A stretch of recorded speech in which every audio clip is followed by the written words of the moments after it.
Breaking news, শুরু হতে যাচ্ছে সোলজার সিনেমার বাকি শুটিং। দর্শকরা অনেক বেশি এক্সাইটেড শাকিব খানের সোলজার সিনেমা নিয়ে, কেননা শাকিব খানকে সোলজার সিনেমায় একটি ভিন্ন চরিত্রে দেখা যাবে। শাকিব খানের সোলজার সিনেমার লুকগুলো সত্যিই অসাধারণ ছিল।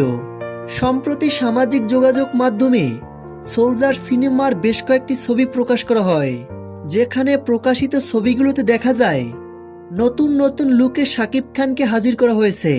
ভক্তরা এবার নতুন কিছু দেখতে চলছে সোলজার সিনেমায়, যেখানে শাকিব খানকে একজন সেনা কর্মকর্তার চরিত্রে দেখা যাবে। সোলজার সিনেমায় শাকিব খানের বিপরীতে থাকছেন ছোট পর্দার জনপ্রিয় অভিনেত্রী তানজিন তিশা। এই সোলজার সিনেমায় তানজিন তিশাকে একজন রিপোর্টার হিসেবে প্রেজেন্ট করা হয়েছে। সবকিছু মিলিয়ে শাকিব খান ও তানজিন তিশার কেমিস্ট্রি পর্দায় দারুণভাবে ফুটে উঠবে। খুব শীঘ্রই সোলজার সিনেমার টিম সোলজার সিনেমার বাকি অংশের শুটিংয়ে অংশগ্রহণ করবেন। প্রিয় ভিউয়ার্স, শাকিব খানের সোলজার সিনেমা নিয়ে আপনারা কতটা এক্সাইটেড ভিডিওর নিচে কমেন্ট করে জানিয়ে দিন।